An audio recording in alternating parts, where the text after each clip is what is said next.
السلام عليكم ورحمة الله وبركاته. أهلا بك يا صديقي في فيديو جديد مع محمد العاص. النهاردة يا صديقي هنتكلم عن 25 افكت من أقوى الافكتات، وهما موجودين أصلا على الافتر افكت من غير ما تنزل أي بلجن ولا تنزل أي سكريبت.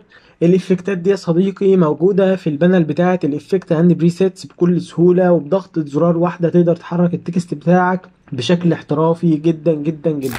تعالى يا صديقي نعمل نيو كومبوزيشن في البداية. بعد كده يا صديقي 1920 في 1080، وايا كان المدة بتاعته قد ايه، وهنعمل اوكي. بعد كده يا صديقي هنبدأ نصغر شوية كده، ونبدأ نجيب الافكت اند بريسيتس. طبعا الافكت اند بريسيتس بانل مشهورة جدا.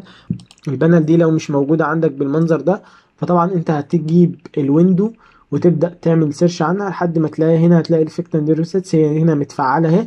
لو مش متفعلة هتبدأ تفعلها من هنا، او الاختصار بتاعها كنترول 5. في البداية يا صديقي هنبدأ نكتب التكست بتاعنا بالعربي، لان طبعا احنا عايزين الافكتات بتاعتنا تكون على الكتابة بالعربي مش الانجليزي. تمام، ودي الميزة اللي فيها اكتر. بعد كده يا صديقي هنبدأ نعمل كنترول، واحنا محددين اللاير بتاعتنا هنبدأ نضغط على كنترول وضغطتين في المكان هنا عشان نخلي الانكر بوينت في النص. بعد كده بتبدأ تضغط في عشان ترجع الماوس العادي.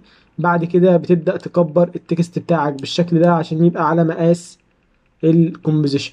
بعد كده يا صديقي بتبدأ هننزل نغير التكست، بس نخليه تكست شكله حلو شوية لان ده شكله مش احسن حاجة. نشوف حاجات. طبعا التكست اللي بيبقى مديولك في البرنامج بيبقى تكست تعقيم، يعني حاجة ما فيهاش اي احترافية. ماشي، خلينا نشغل ده. او خلينا نجيب تكست من بره. طبعا يا صديقي البرنامج اللي انت شايفه قدامك ده، لو انت عايز شرح نعمل فيديو شرح عن البرنامج ده وازاي بنشغل البرنامج ده وازاي بنستفيد منه. هو بيبقى فيه كمية تكست كبيرة جدا، تمام زي ما انت شايف كده. فهبدأ اعمل سيرش عن، طبعا في نغير التكست الاول من البانل بتاعت كاركتر. هبدأ اغير من هنا. انا عايز البانل التكست اللي اسمه اللي هو الخط اللي اسمه كايرو، وهخليه اكسترا بولد، وهبدأ اصغره معايا بالشكل ده. تمام، انا عايزه بالمنظر ده معايا.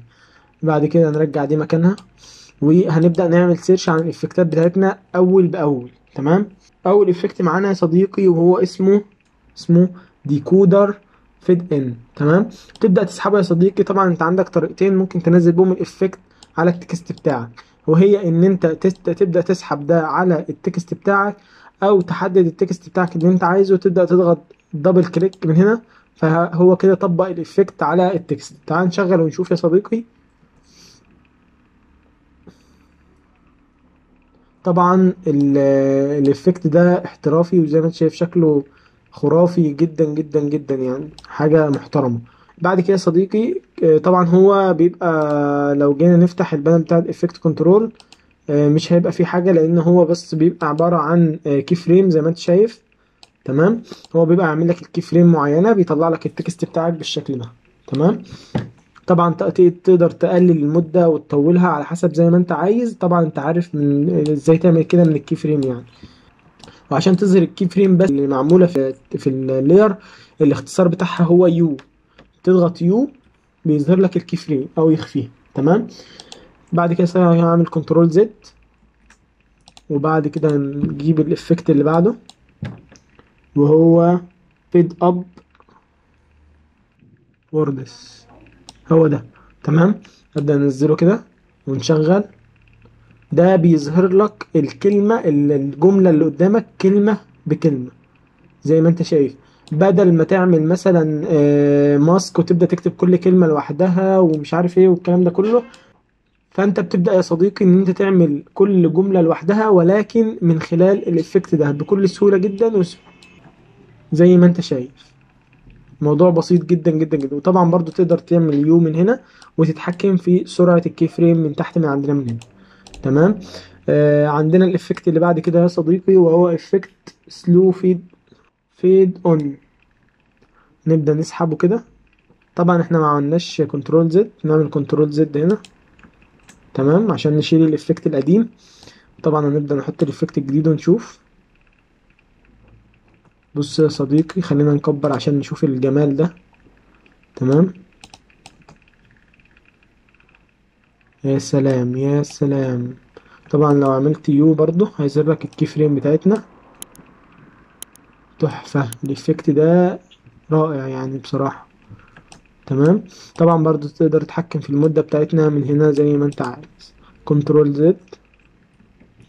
بعد كده هنبدأ نعمل سيرش عن بلور اند، ده يا صديقي بلور اند فيد ان. تمام. بعد كده تبدأ تنزله وشغل. يا سلام يا سلام، تحفة تحفة.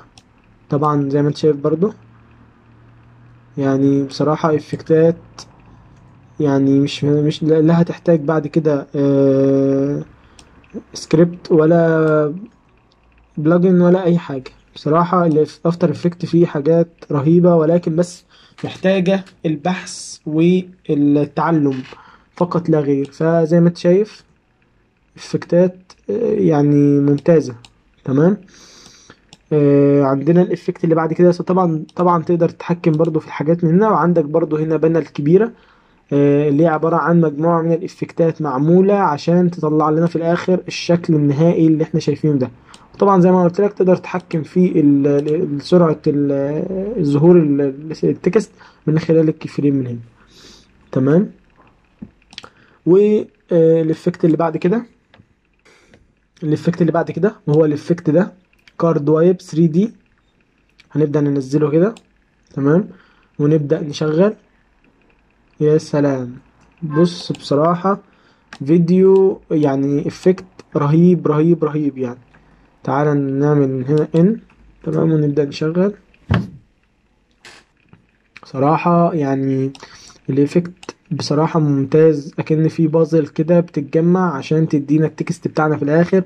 طبعا برضو عندك هنا القايمة فيها تأثيرات كتير ممكن تعدل فيها تطلع لك حاجة مختلفة على حسب زي ما تحب. ولكن ده الحاجة، ده البريست الافكت بيديهولك مجرد ما بتنزله على التكست. تمام. طبعا تقدر تتحكم في مدة ظهور التكست من خلال الكي فريم اللي عندنا تحت. تمام. بعد كده نعمل كنترول زد عشان ننزل الافكت اللي بعد كده، وهو سي سي لايت وايب. يا صديقي، وبعدين يا صديقي بنبدأ نسحب الإفكت معانا على التكست عشان نشوف هيعمل معانا ايه. بس هو في الحقيقة ما فيهوش حركة، فاحنا بنبدأ نحتاج ان احنا نعمل ليه كي فريم عشان يبدأ يكون فيه حركة. فممكن طبعا عندك البانل بتاعة افكت كنترول بيبقى فيها كل السيتنج اللي انت محتاجها عشان تحرك بقى الافكت. فبنبدأ نعمل كي فريم في اول اوبشن معانا هنا. تمام. خلينا نشوف. طبعا انت كل ما بتغير في القيمة بتاعتك هنا زي ما انت شايف الافكت جميل جدا وشكله رائع، وكل ده بمجرد ضغطة زرار واحدة يعني. فخلينا نعمل كي فريم، والكي فريم التاني عند ثانيتين. تمام. وعايزينه في الاول يبقى صفر، وفي الاخر او في الاول خلينا مثلا 100. ماشي، خليه في الاول 100 وبعد كده في الاخر يبقى صفر. تمام. تعالى بقى نشغل كده يا صديقي. تعالى كده نشغل. ممتاز جدا جدا يا صديقي. وطبعا تقدر تعمل العكس، يعني ممكن تخليه بدل ما هو يبقى دخول ممكن يبقى خروج، بان انت تعكس الكي فريم او برضو تعكس القيم، ان انت تخلي في الاول صفر وفي الاخر 100. زي ما انت شايف طبعا الموضوع سهل جدا وبسيط، مش محتاج اي، ما فيهوش اي صعوبة. طبعا زي ما انت شايف الافكت ممتاز، ملفت للنظر وشكله حلو. ممكن تستخدمه في حاجات كتيرة. ممكن تستخدمه مثلا في، طبعا تقدر تغير لون الإضاءة وتقدر تغير الحاجات دي كلها زي ما انت شايف كده. تقدر تغير لون الإضاءة عشان يبقى معاك بالشكل ده، برضه يبقى شكله مميز وشكله لطيف. تمام. يعني مديك اوبشن كتيرة جدا تقدر تعمل فيها سيتنج او تقدر تعدل فيها عشان تطلع معاك الافكت في الاخر بشكل ممتاز جدا زي ما انت شايف. خلينا نعمل كنترول زد بقى عشان ايه نشوف الافكت اللي بعده. والافكت اللي بعده يا صديقي هو الافكت ده. نبدأ ننزله معانا على التكست، هنشوفه بالشكل ده يا صديقي. بعد كده نبدأ نشغل. زي ما انت شايف الافكت شكله جامد جدا، بصراحة لفت نظري فقلت لازم اجيبه لكم نتكلم عنه يعني. افكت مميز جدا وشكله لطيف جدا جدا جدا يا صديقي. طبعا برضو هتلاقي معمول فيه كي فريم، فانت تقدر تعدل في الكي فريم زي ما انت عايز. وتقدر تقلل الوقت وتزود الوقت وتعمل كل اللي انت محتاجه. طبعا شايف كمية الكفريم اللي معمولة بس عشان الافكت ده يشتغل ويتعمل بالشكل ده. طبعا مجهود كبير من الافتر افكت طبعا عشان يطلع لك بس الحركة دي. فزي ما انت شايف خلينا نعمل كنترول زد ونشوف الافكت اللي بعده. بس هو الافكت ده نبدأ ننزله معانا. طبعا زي ما انت شايف هو في كي فريم تحت هنا. خلينا بقى نشغل كده ونشوف. يا سلام، شكله تحفة يا صديقي، والله شكله جميل. تحسه برضو ينفع لحاجة من الحاجات بتاعت الأطفال وكده. هيبقى جميل جدا، يعني اللي هو كأن في حاجة بتتدحرج كده وبعدين بتبدأ تكون لك الحروف في الآخر. فهو بصراحة يعني برضو ينفع في الحاجات اللي هي ليها علاقة بالأطفال وكده. طبعا تقدر تتحكم برضو في كل الحاجات دي من خلال الكي فريم اللي تحت اللي انت شايفها تحت دي. برضو يعني افكت مميز برضو، ينفعنا في حاجات كتير. خلينا نعمل كنترول زد بقى عشان نشوف الافكت اللي بعده. الافكت اللي بعده اسمه سموكي.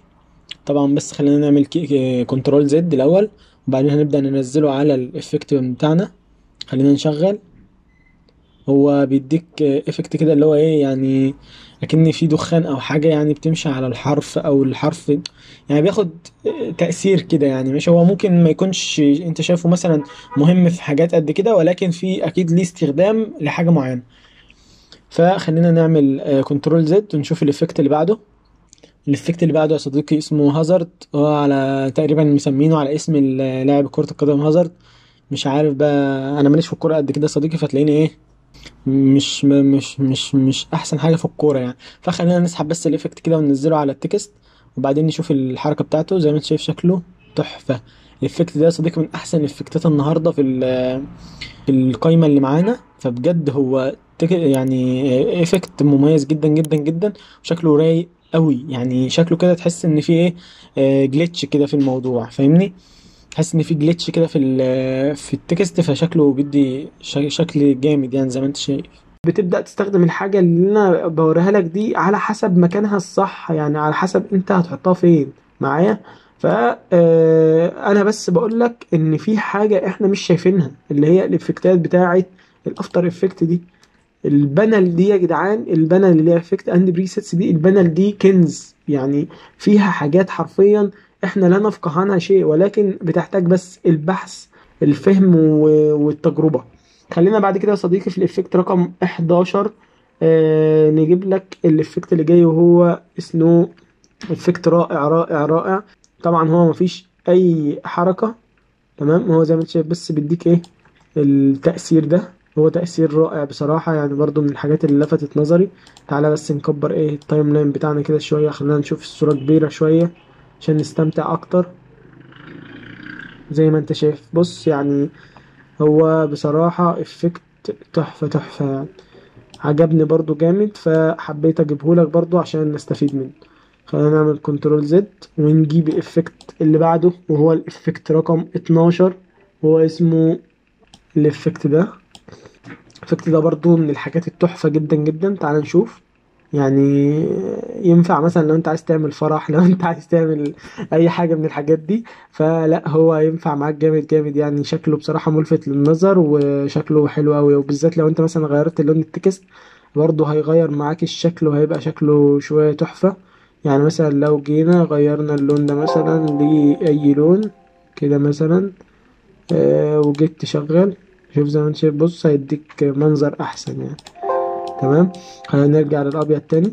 بس كده يا صديقي، تعال بقى نجيب الافكت اللي بعده. خلينا نعمل كنترول زد الاول والافكت اللي بعد كده يا صديقي وهو الافكت رقم 14. الافكت ده نبدأ نسحبه وننزله على اللاير بتاعتنا. تعال نشوف. يا سلام يا سلام يا صديقي، يا سلام، يا نهار ابيض، يا نهار ابيض يا صديقي، حاجة زي الفل اقسم بالله.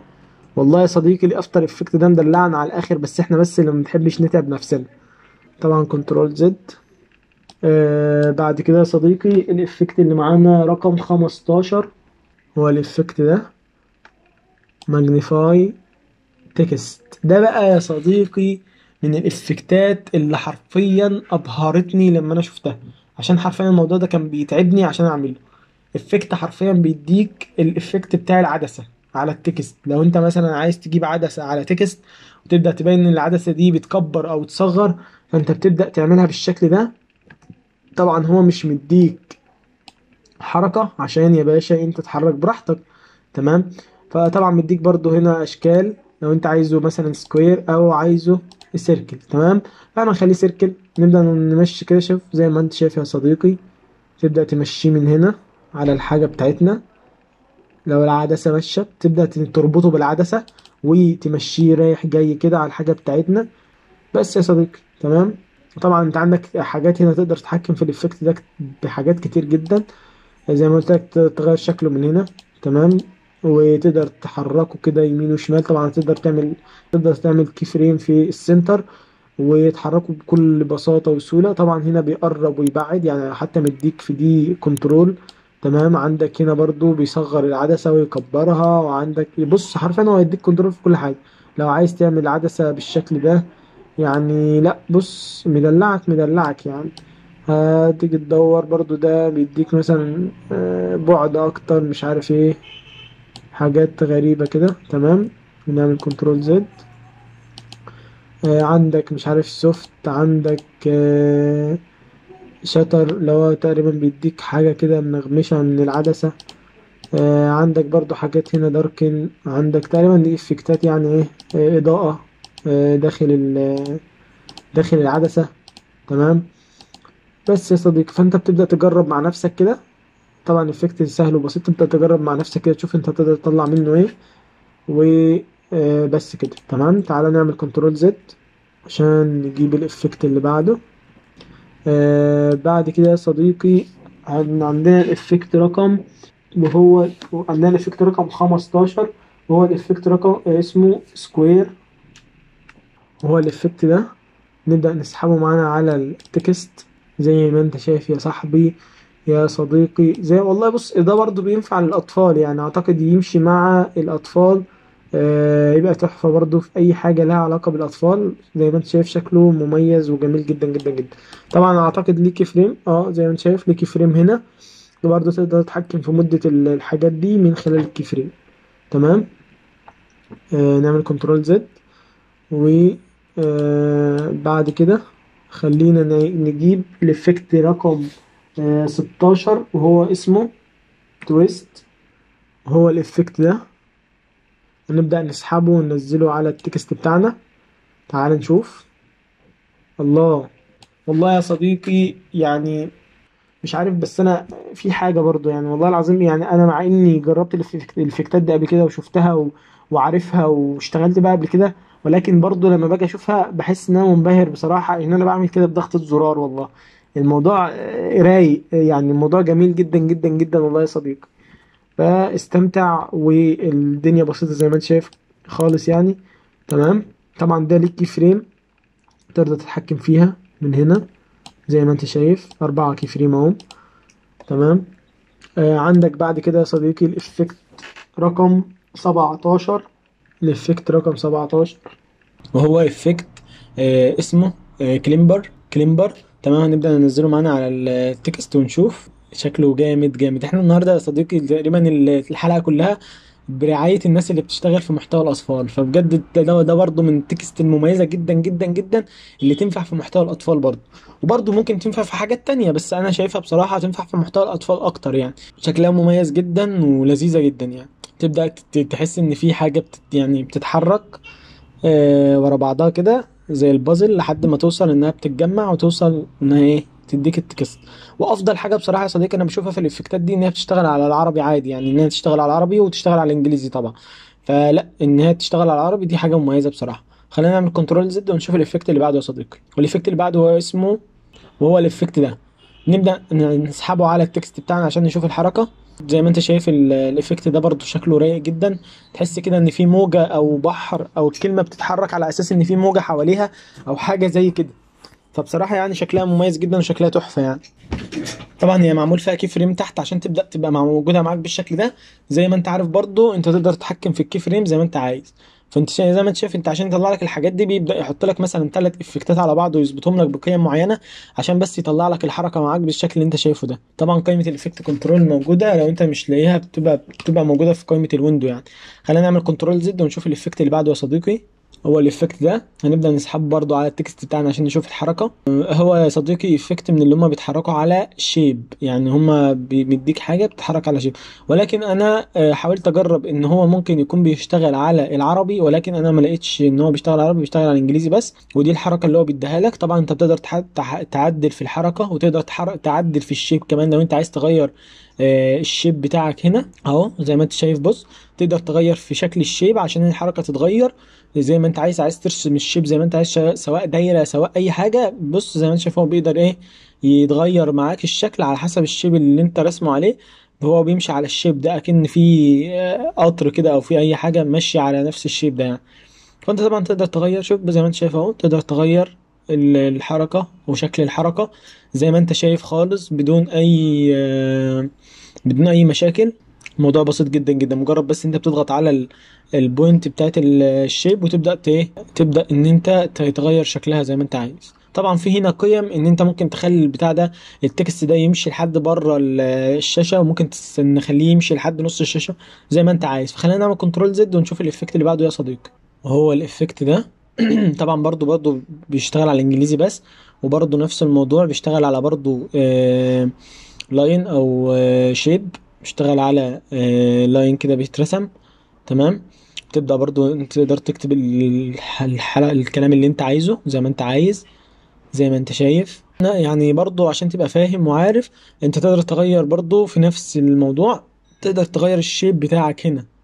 خلينا بس نغير التكست بتاعنا. عايزين نغير التكست، نجيب التكست اللي كنا شغالين عليه كايرو، خليه اكسترا بولد زي ما انت شايف. شكله بيبقى جامد جدا. طبعا انت تقدر تغير في حركة التكست، تقدر تغير في الشيب، وتقدر تغير في حاجات كتيرة جدا جدا جدا يعني. تعال نجرب كده نغير في شكل الشيب. شكله بيتغير طبعا زي ما انت شايف. شكله مميز جدا يا صديقي، يعني بصراحة شكله تحفة يعني. فطبعا انت تقدر تغير في القيم زي ما احنا قلنا من هنا عادي جدا، الموضوع بسيط. فانت تقدر تتحرك كده، يبقى شكله مميز معاك وشكله لطيف جدا جدا جدا يعني. بعد كده يا صديقي خلينا نعمل كنترول زد ونشوف الايفكت اللي بعده. هنبدأ نسحبه على التكست بتاعنا زي ما انت شايف، ولكن بس هي الكيفريم بتاعته جت في الاخر شويه، فاحنا عايزين بس ايه ننزله تاني. فزي ما انت شايف يا صديقي الايفكت معمول له كيفريم كتيره جدا، وزي ما انت شايف شكله عامل ازاي. فتعالى كده نشغل نشوف الحركه دي شكلها عامل ازاي. خلينا نشغل. يعني تحفه تحفه بصراحه يا صديقي، شكله رايق جدا. ده ينفع للناس اللي بتشتغل تايبوجرافي كتير، فيبقى معاها الحاجات دي تبقى ممتازة معاها جدا جدا يعني. تمام. طبعا هو بيبدأ يعمل كل ما بتمشي كده، وبيمشي برضه على الشيب. تقدر تغير برضه في شكل الشيب ده زي ما انت عايز، تقدر تغير الشكل زي ما انت عايز، بوظ كده براحتك براحتك. هو هيمشي برضه على نفس الحاجة اللي انت شوف زي ما انت شايف، بيمشي على نفس اللاين اللي انت رسمه له. مهما غيرت فيه مهما عملت فيه هو هيمشي على نفس اللاين عادي جدا. تمام. فالموضوع بسيط وسهل جدا يا صديقي زي ما انت شايف. خلينا نعمل كنترول زد وبعدين نشوف الايفكت اللي بعده، وهو اسمه كاراتيه شوب. ده بقى يا صديقي مميز وشكله جامد جدا. ده زي ما انت شايف بيتكسر اكنك انت مثلا الناس اللي بتلعب كاراتيه فبتكسر الكلمه بايديها. هو بالظبط بيديك نفس الافكت اكنك انت بتكسر خشبه. هو بيديك حرفيا الاسم التكست معاك، وانت بتبدا معمول له كي فريم اللي هو ايه اكنه بينكسر بالظبط. فاهمني؟ فلا بصراحه افكت برضو لفت نظري وعجبني، فقلت برضو اقول لكم عليه. يعني برضو ما ينفعش ان احنا ايه ما نتكلمش عن افكت زي ده النهارده. شكله مميز وجامد جدا بصراحه يعني. تعالى بقى نعمل كنترول زد ونشوف الايفكت اللي بعده. اسمه ريل تو ريل. ريل تو ريل. طبعا ده بص يعني عارف انت الشرايط بتاعت زمان اللي هي كان بيبقى فيها تسجيل الصوت وكده. ده انا بحسه كده بصراحه، بحسه ان هو ايه شبه الموضوع ده بصراحه. يعني بيديك نفس الايفكت ده. تعالى كده بقى نشغل، تعالى كده نشوف الموضوع ده كده نشغله نشوف هيمشي ازاي. يعني بصراحة والله العظيم يعني افكت جميل جدا جدا جدا، شكله رايق يعني. طبعا انت تقدر تتحكم في الحاجات دي، من انت تقدر تغير القيم وتقدر تغير اللي انت عايزه. ف ده برضو ينفع يعني. كل الحاجات دي يا صديقي حتى لو كانت مش مفيدة بالنسبة لك دلوقتي، فهي اكيد مفيدة بالنسبة لحد تاني هو مثلا شاف فيها حاجة احنا مش شايفينها، او انا مش شايفها او انت مش شايفها. ولكن برضو لازم تبقى عارف الحاجات دي، عشان اكيد في يوم من الايام ممكن تحتاجها، ممكن تحب ترجع لها. فخليك فاكر الفيديو ده واعمل له سيف عندك وشيره لاصحابك. عشان ايه؟ عشان دايما تبقى المعلومة معاك، ولو انت حبيت ترجع لها ترجع لها في اي وقت. خلينا بقى يا صديقي نعمل كنترول زد ونشوف الافكت اللي بعده. طبعا ده تحسه متاهة متاهة متاهة متاهة يعني، بس والله يعني مميز برضو، يعني في برضو نوع من التمييز كده. برضو هم كلهم نفس الفكرة، يعني انت لو واخد بالك هم كلهم نفس الفكرة، لان هم يعتبر كلهم بيمشوا على لاين كده، بيمشوا على لاين معين متحدد ليهم، هم بيبداوا يمشوا عليه. طبعا فانت بقى ممكن تستخدم ان انت تحرك اللاين ده زي ما انت عايز، تغير شكله زي ما انت عايز، بحيث ان هو يديك الحركة اللي انت عايزها من خلال التكست يعني. خلينا نعمل كنترول زد ونشوف الايفكت اللي بعد كده، وهو الايفكت بتاع الجليتش. الايفكت ده يا صديقي من اكتر الايفكتات اللي بصراحة عجبتني في القايمة بتاعت النهاردة. هو ايفكت مميز جدا. تعال نشوف الايفكت ده معانا شكله عامل ازاي. افكت بصراحة من الحاجات، يعني زي ما انت شايف هو كمية الافكتات اصلا اللي معمول بيها الافكت قد ايه، يعني تقريبا معمول باكتر من 10 افكتات عشان بس يطلع لك الحركة اللي انت شايفها دي. بعدين شايف الافكت تحس ان هو معمول في جليتش كده، معمول فيه جلو منور شويه، ومعمول فيه لاين كده. صراحه شكله رايق قوي قوي قوي التكست ده.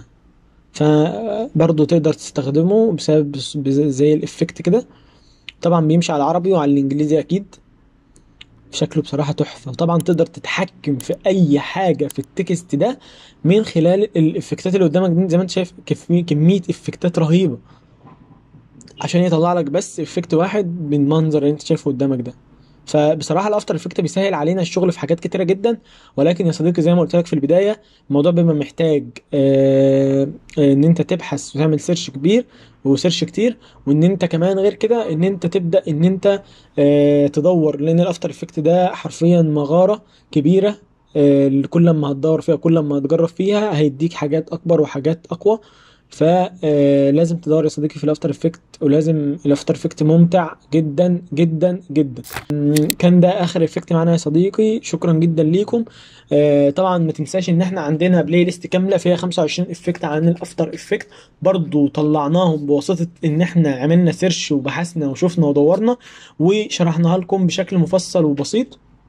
فاتمنى ان انت تاخد بصه في القائمه بتاعت الافكتات، وتاخد لفه في القناه كده، لان هتلاقي فيها حاجات كتير مفيده ليك. وباذن الله الفتره الجايه هنبدا نهتم بالمحتوى. زي ما انت شايف ان شاء الله من اول السنه دي بدانا نعمل محتوى مهم ومحتوى مفيد جدا، احسن من السنه اللي فاتت كمان بكتير، ونبدا نطور من الموضوع اكتر.